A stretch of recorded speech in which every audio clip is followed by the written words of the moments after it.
As all my basketball fans know, the NBA draft is tomorrow night, so I'm here to give you my final NBA mock draft. If you have any more specific questions about any of these prospects, check out my last video on the channel where I break down my whole top 50. But for the sake of time, let's get straight into it. At number 1, I have the San Antonio Spurs selecting Victor Wembanyama. This is a no-doubt pick, as Wembanyama is one of the best prospects we've seen in the last 20 years. His freaky mesh of athleticism and height, with an overall great game around him, is the reason why you can't deny he'll be the first pick in this draft. And with San Antonio needing a big man bad, it's the perfect combination. With Charlotte on the clock, I have a trade to announce. In this mock trade, Charlotte would give up Kelly Oubre Jr., Kai Jones, and the second overall pick for Zion Williamson. There's no denying that Zion is one of the most intriguing young talents in the NBA, but his time in New Orleans hasn't worked out the way we may have wanted it to. In this mock trade, Charlotte takes a swing on one of the most high upside players in the whole league, while New Orleans gets to kind of reset their squad, bring in a guy in Kelly Oubre Jr. that we know can compete, and get a number 2 overall pick where they will select Scoot Henderson, the point guard out of the G League. There's no denying that Scoot Henderson is one of the most fun prospects we've seen in a long time, and if it weren't for Victor, he would be my clear-cut number 1 guy. He's an athletic point guard with twitchy skills and an overall great playmaking game. If he goes to New Orleans, he'll open up so many lanes for Brandon Ingram and Jonas Valanciunas. I think it would be a great fit. If you move on from Zion, you have to take a big swing, and Scoot Henderson is the exact type of guy you want to take. At number 3, I have the Portland Trail Blazers taking Brandon Miller out of Alabama. Miller was one of the most fun players in the country last year as a freshman, and he has so many tools to his game that make him an interesting player. Everyone knows he excels as a shooter, but I'm really impressed with his putback game and his ability to drive to the hoop. Whether Portland keeps Dame or not, Miller will be an exciting piece on a young core that could go far. At number 4, I have the Houston Rockets taking Amen Thompson out of the Overtime League. Thompson is a 6'7", 215-pound point guard that has insane athleticism. He loves to play above the rim, and he loves setting up his teammates for big plays. What I do worry about is the overtime pathway, where he played against mostly high schoolers and didn't really dominate the way that we might expect him to.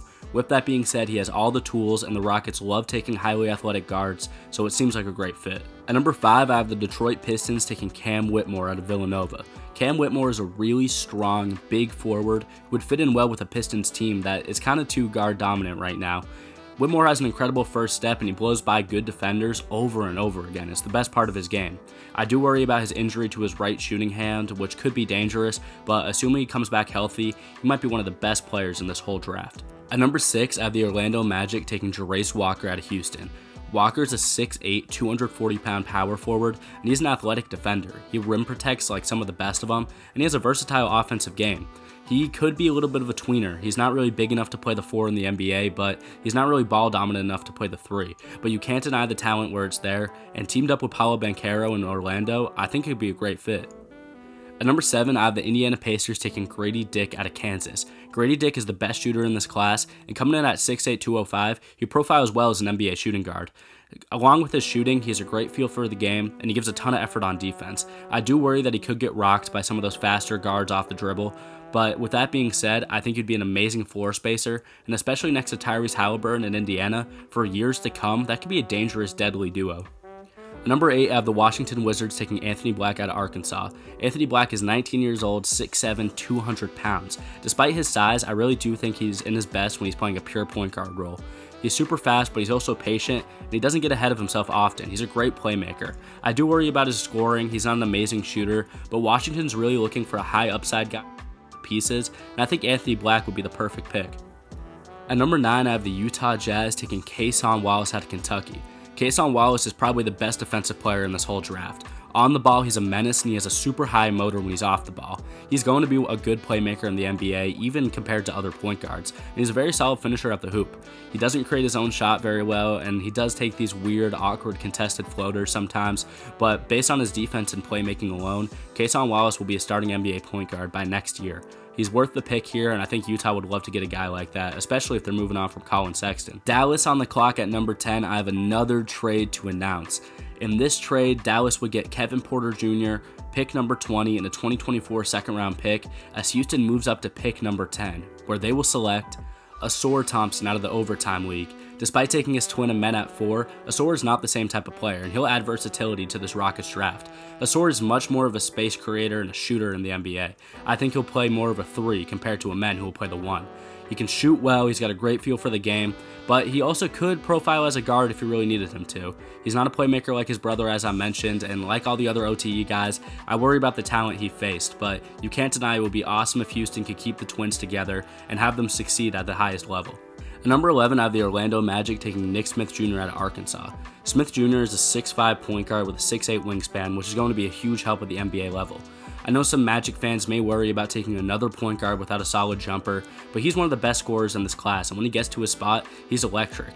And he's also super fluid due to his ball handling success. He can get out of double teams easily. I know there are worries with the injury concerns and his knee problems, and he wasn't the best defender at all times, but he really has so many pieces to his game where I think Orlando would be the perfect spot to get him some playing time and try to work out the bugs. At number 12, I have the OKC Thunder taking Taylor Hendricks out of UCF. Coming in at 6'9" and only 19 years old, Taylor Hendricks is a really intriguing prospect in this class. He has great positioning on offensive rebound opportunities that lets him come down with the board often. He also gets easy putbacks all the time. He's a great shot blocker and a lob threat, and he does have a really solid 3-point shot. I do worry that his ceiling isn't the highest, but with OKC taking very high ceiling guys in the last couple drafts, I think it's fair that they finally take a guy that could just be solid in the NBA level, maybe not a superstar. I think he'll have an impact on their team day one, and I think OKC would be happy to walk out of this draft with Hendricks. Jalen Hood-Schifino out of Indiana. Hood-Schifino is 6'6" with a 6'10" wingspan, and he's super crafty. He always finds ways to get open shots. Assuming the Raptors move on from Van Vliet this offseason, it's important they get a different type of point guard to move their young core forward, and I think Hood-Schifino would be the perfect guy. I truly believe he could start on an NBA team right now, and with Toronto having a huge hole at point guard if Van Vliet goes, I think he would be the perfect fit. At number 14, I have the New Orleans Pelicans taking Bilal Coulibaly out of France. Coulibaly got a lot of buzz this year playing with Victor Wembanyama, but they're different types of players. Coulibaly is incredibly smart on offense and defense. The best part of his game is his basketball IQ. He cuts to open space on offense and closes lanes on defense almost every time. He's also a scary athlete. He's not the most powerful athlete, but if you watch his game, he really shows moments where he kind of looks like baby Giannis Antetokounmpo. It's ridiculous. In my mock, I already have the Pelicans trading Zion, so why not get another incredibly athletic forward for your front court? I think he would be a great fit. At number 15, I have the Atlanta Hawks taking Jet Howard out of Michigan. Jet Howard was one of the most electric scorers in the country last year, and he had the green light to shoot from anywhere on the court.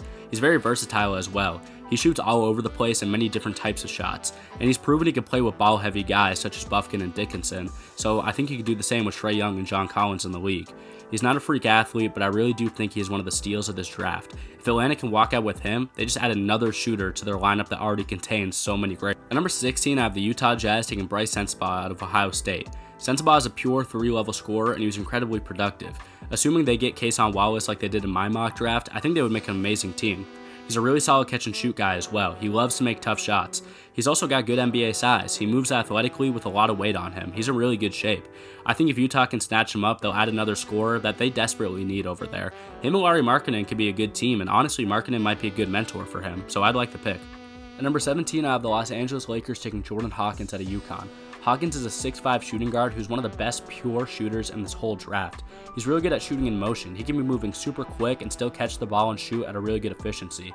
We know the Lakers love to get shooters off their bench, especially with LeBron going into his older ages and becoming more of a playmaker. I think the Lakers would love to get a guy like Hawkins, and it would be a steal this late in the draft. Taking Keontae George out of Baylor. He's a 6'4" point guard, shooting guard combo guy, and he's a very good shot creator, and he makes the tough ones. Throughout his career, he's shown he can be the best player on his team, and he has good leadership characteristics. He does get his ass kicked on defense a little too often, and sometimes he does too much with the ball. He chucks up bad shots. But Miami has a lot of good spot-up shooters on their bench. Why not get more of a shot creator to round out the rotation? The Golden State Warriors taking Derek Lively, the center out of Duke. He's 7'1" and a great rim protector. Outside of Victor, he might be the best one in the class. He's really good at finishing alley-oops and dump-off opportunities, but he can't really create his own shot, and he wasn't a great shooter at Duke. I think the Warriors are ready to invest in a center that can rebound and play some good defense, and be the backup to Kayvon Looney, hopefully the starter one day. At number 20, the Mavericks are here after my mock trade earlier, and they will take Leonard Miller. Leonard Miller is a fun forward who loves to have the ball in his hand, and he's good at creating opportunities for himself. He's not a great shooter, and teams will leave him open sometimes, but he has all the tools to be a generational guy if Dallas can let him put it all together. At number 21, I have the Brooklyn Nets taking Kobe Bufkin. He's a really good finisher and has a super strong left hand. He's also really good in the pick and roll and knows how to play with ball-dominant players. He is a little skinny and I don't know if he'll translate great to the NBA, but Brooklyn should take a shot on a guard that has a lot of potential at this spot in the draft. Brooklyn is back on the clock at pick 22 and they will take Dariq Whitehead out of Duke. 6'7", 18-year-old forward, had a rough season at Duke last year fighting through injury. His foot kind of messed up his athleticism a little bit, but at his peak athleticism, he's a really dangerous player. He's a shot maker and is really good in hitting shots while moving or just in catch and shoot opportunities. If his athleticism can catch back up to him, this will be a steal, but if it hinders his game going forward, he might be more of a spot-up guy in the NBA. At number 23, Portland gets my favorite player in the draft, Colby Jones. Colby Jones is a combo guard out of Xavier. He's 21 years old, and he's a really good on-ball defender. He has no problem guarding the shifty guys, and he's a really underrated playmaker and defender. I think he'll do that great in the NBA. He's not awesome with the ball in his hands. He's more of an off-ball guy, and he's not super aggressive at the rim. But if Portland can snatch him up next to Dame or on his own, that'll be an awesome player for their future. 24, the Sacramento Kings snatched up G.G. Jackson. G.G. Jackson was an awesome prospect in high school and went to South Carolina to be the star on his team, decommitting from North Carolina. He loves to put up shots. He has no problem shooting anything on the court. Reminds me a lot of Michael Porter Jr., but if he goes into a good system that Mike Brown has built in Sacramento and plays with star players such as De'Aaron Fox and Domantas Sabonis, I think he'll be able to carve out more of a role and be one of the most electric players in this whole class. At number 25, I have the Memphis Grizzlies taking Brandon Podozemski out of Santa Clara. Podozemski is an awesome shooter and he has unlimited range. He feels comfortable at any part of the court pulling up. With Ja being suspended and the Grizzlies needing more scoring options considering the Dillon Brooks experiment didn't work out, I think Podozemski could be a real deal player for them right away. At number 26, I have the Pacers taking Chris Murray. His brother Keegan got drafted last year, and he's a similar type of player. What Chris Murray does differently is he drives to the rim a lot better, but his shooting is quite a bit worse. I think Indiana, with that young core, would take a chance on a bit of an older guy in this draft who could have an impact right away for a struggling team. At number 27, I have the Hornets taking Sidi Sissoko out of the G League. Sidi Sissoko is an electric guard who does a lot of things great. He hasn't fully developed as a shooter, but he high flies like no other. He gets his head above the rim and just throws it down. I think Charlotte will be willing to take the athletic freak and hope they can develop him. Especially with a playmaker like LaMelo Ball on their roster, he can set him up for good opportunities over and over again. At number 28, I have the Utah Jazz taking Noah Clowney out of Alabama. Clowney is a raw, young, lanky power forward who was awesome last year at Alabama. He's a great defender and loves to pin shots off the glass, but he's still working on developing that offensive game. I think Utah, with a guy like Walker Kessler, really likes the young guys that play a lot of defense, and I think Noah Clowney would fit into that system great. At number 29, I have the Denver Nuggets taking James Najee out of Barcelona. In real life, Denver just traded up for this pick while recording, and I think Najee would be a great fit. James Najee has a great defensive game and he rebounds like the best of them, but his offense is still developing. I think Denver really just needs a guy that can go out and get boards and play good defense off their bench, and I think Michael Malone would look at James Najee in that role. With Nikola Jokic as his mentor, I think he could really develop into a stud off the bench. At number 30, I have the Los Angeles Clippers taking Maxwell Lewis. Maxwell Lewis is a high-flying forward that does a lot of things great, but he's kind of raw and he would need to be developed. I think the Clippers have looked at guys like Jason Preston in the past, and despite them playing much different games, the point is they both needed a lot of time to develop, and the Clippers are willing to take time on some guys like that to fill out their bench. I think Maxwell Lewis would be a steal at this pick. He could go as high as the top 15 range, and the Clippers would be happy to bring in another guy on their team where they don't have a great bench set right now. Well, that's going to do it. Let me know in the comments who you think your team should take in the NBA draft, and let me know if you liked my mock draft. I hope you all have a great day, and I hope you enjoyed the NBA draft this Thursday. Peace out.